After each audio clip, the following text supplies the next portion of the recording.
بسم اللہ الرحمن الرحیم۔ السلام علیکم۔ Welcome to my YouTube channel. اگر آپ میرے چینل پر نئے ہیں تو میرے چینل کو سبسکرائب کر دیں اور میری ویڈیو کو اینڈ تک لازمی دیکھیں۔ حضرت عیسیٰ علیہ السلام اللہ کے نبی تھے۔ حضرت عیسیٰ علیہ السلام کے ماننے والوں کو عیسائی کہتے ہیں۔ ہم مسلمان بھی انہیں اللہ کا نبی ہونے پر ایمان رکھتے ہیں۔ حضرت عیسیٰ علیہ السلام کے بارے میں بہت کم معلومات حاصل ہوئی ہیں۔ حضرت عیسیٰ علیہ السلام یروشلم کے قریب ایک گاؤں ناصرہ میں کنواری مریم کے بطن سے پیدا ہوئے۔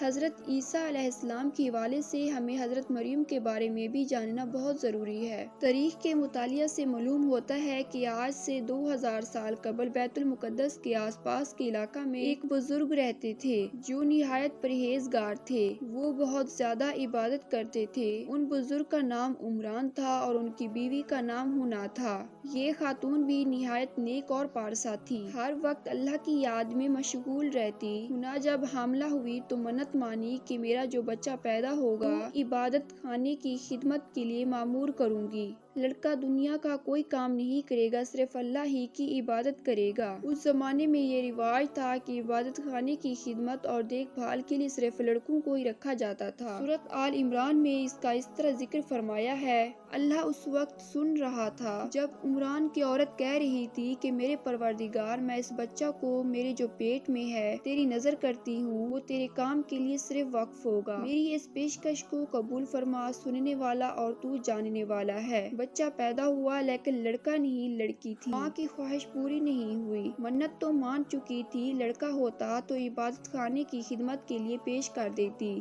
حنا بے چین ہوگی۔ قرآن کریم میں اس کا اس طرح ذکر کیا گیا ہے۔ پھر جب وہ بچی اس کے ہاں پیدا ہوئی تو اس نے کہا کہ میرے ہاں تو لڑکی پیدا ہوئی ہے، حالانکہ اللہ کو اس کی خبر تھی۔ بچی کا نام مریم رکھا گیا۔ اس نے کہا، میں اسے اور اس کی آئندہ نسل کو شیطان مردود کے فتنہ سے تیری پناہ میں دیتی ہوں۔ مریم عام بچیوں کی طرح نہیں تھی بلکہ اللہ نے اسے خاص سعادت بخشی تھی۔ اللہ نے اس بچی کو برگزیدہ بنایا۔ چہرے پر ایک خاص کشش تھی، ایک چمکتا ہوا نور تھا۔ حضرت مریم بڑی ہوئی، سمجھدار بھی ہوئی۔ اسے بیت المقدس کی عبادت گاہ میں، جسے ہیکل کہتے ہیں، حوالے کر دیا گیا۔ وہ دن رات ذکر الہی اور عبادت میں مشغول رہنے لگی۔ حضرت مریم نیک اور معصوم تھی، اخلاق بھی بے حد اچھا تھا۔ اسی کی بدولت عبادت گاہ کا ہر خادم احترام کرتا تھا۔ ہر خادم کی یہ خواہش تھی کہ مریم اس کی سرپرستی میں رہے اور اس کی دیکھ بھال کرتا رہے۔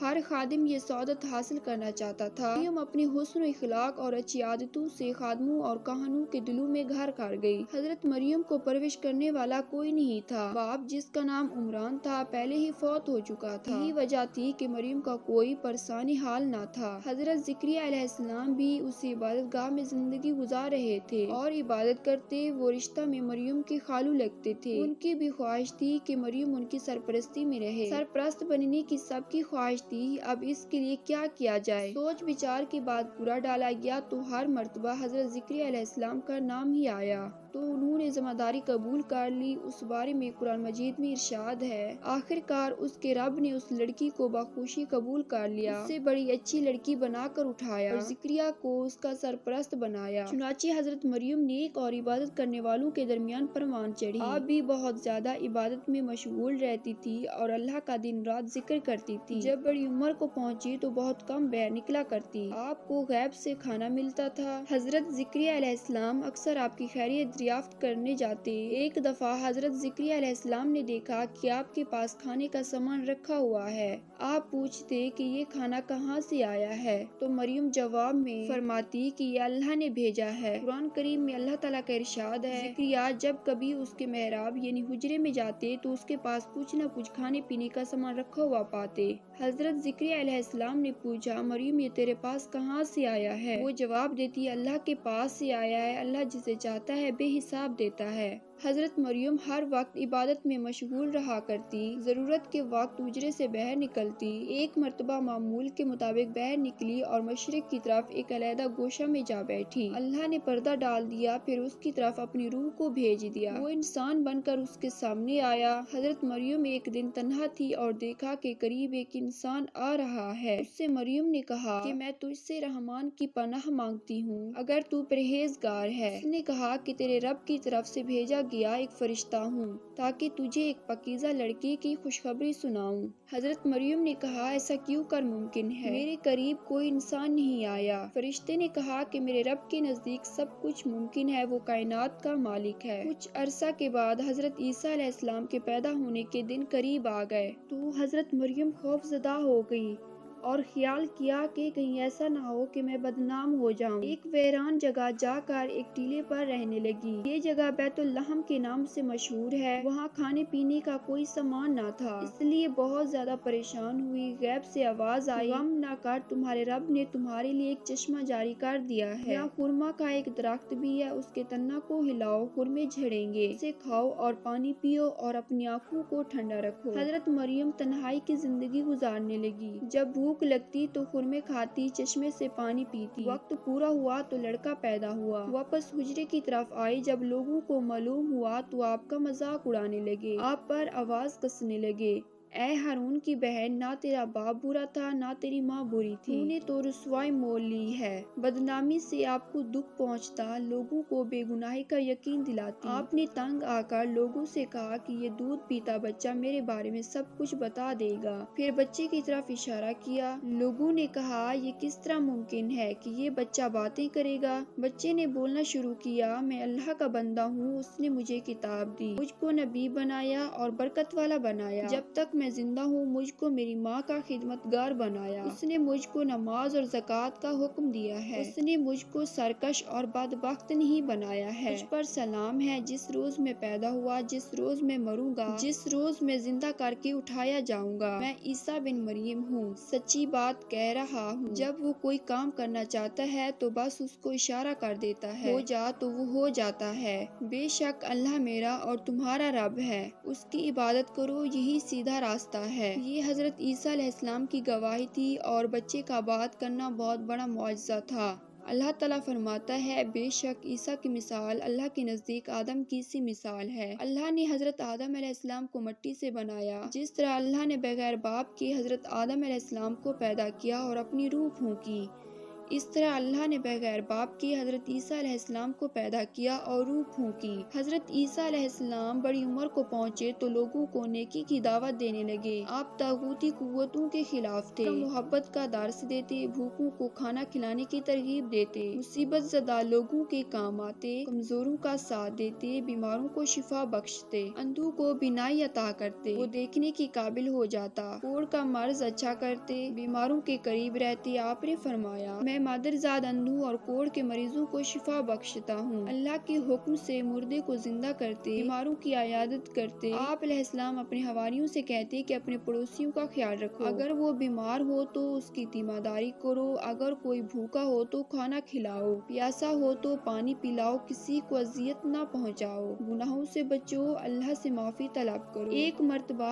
آپ علیہ السلام کے پاس ایک شخص آیا اور کہا، مجھے کوئی ایسا طریقہ بتاؤ جس پر چل کر میں خدا کے قریب پہنچ جاؤں۔ حضرت عیسیٰ علیہ السلام نے جواب دیا، کسی فاقہ زدہ انسان کے گھر جاؤ، اس کے لیے کھانے پینے کا بندوبست کرو، کسی مریض کے پاس جاؤ، اگر اس کے پاس کوئی نہ ہو تو اس کی تیمارداری کرو، اگر ہو سکے تو اس کا علاج بھی کرو۔ اگر تم ان باتوں پر عمل کرنے لگ جاؤ پھر تم سے خدا دور نہیں، تم اسے اپنے پاس موجود پاؤ گے۔ تم جو کچھ طلب کرنا چاہو خاموشی سے طلب کرو، وہ تمہیں ضرور دے گا، یہی اس کی مرضی ہے۔ جب تک تم اس کی مرضی پوری نہ کرو تم خدا تک نہیں پہنچ سکتے۔ ایک مرتبہ ایک نوجوان حضرت عیسیٰ علیہ السلام کے پاس آیا اور پوچھنے لگا، میں کون سا نیک کام کروں کہ ہمیشہ کی زندگی پاؤں؟ حضرت عیسیٰ علیہ السلام نے اسے جواب دیا، تو نیکی کے بارے میں مجھ سے کیوں پوچھتا ہے؟ نیک تو صرف ایک ہی ہے، تو ان احکام کو مان۔ نوجوان نے پوچھا، کون سی احکام؟ حضرت عیسیٰ علیہ السلام نے جواب دیا، خون نہ کر، برائی نہ کر، چوری نہ کر، جھوٹی گواہی نہ دے، ماں باپ کی عزت کر اور اپنے پڑوسی سے اپنے برابر محبت کر۔ اس نوجوان نے جواب دیا، ان سب باتوں پر تو میں عمل کرتا ہوں، پھر کیا رہ جاتا ہے؟ پھر حضرت عیسیٰ علیہ السلام نے فرمایا، اگر تو چاہتا ہے کہ تیری زندگی کامل بن جائے تو اپنا سب کچھ بیچ کر غریبوں کو دے دے، تو آسمان پر تجھے خزانے ملیں گے۔ حضرت عیسیٰ علیہ السلام کی مزاج میں نرمی تھی۔ حضرت عیسیٰ علیہ السلام اپنے دشمنوں کو بھی معاف کرتے اور ہدایت کرتے کہ اگر کوئی تمہارے ایک گال پر تھپڑ مارے تو دوسرا گال بھی پیش کر دو۔ اس بات سے معلوم ہوتا ہے کہ حضرت عیسیٰ علیہ السلام کے اندر عاجزی اور نرمی کوٹ کوٹ کر بھری تھی۔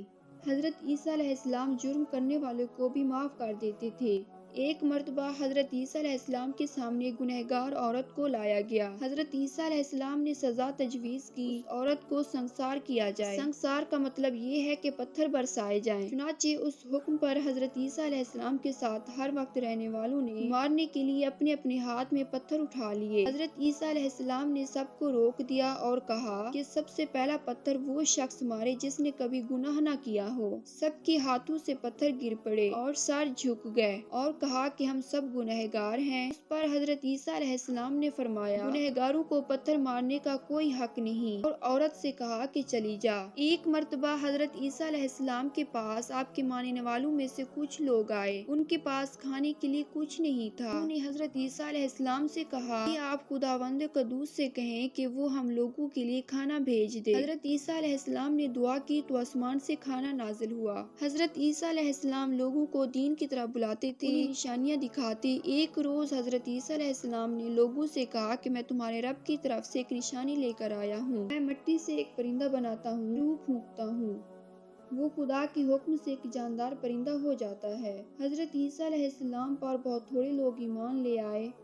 ایمان لانے والوں میں زیادہ تر ماہی گیر تھے۔ اس زمانے میں بیت المقدس میں رومی حکومت کرتے تھے۔ بادشاہ لوگوں پر ظلم کرتا تھا۔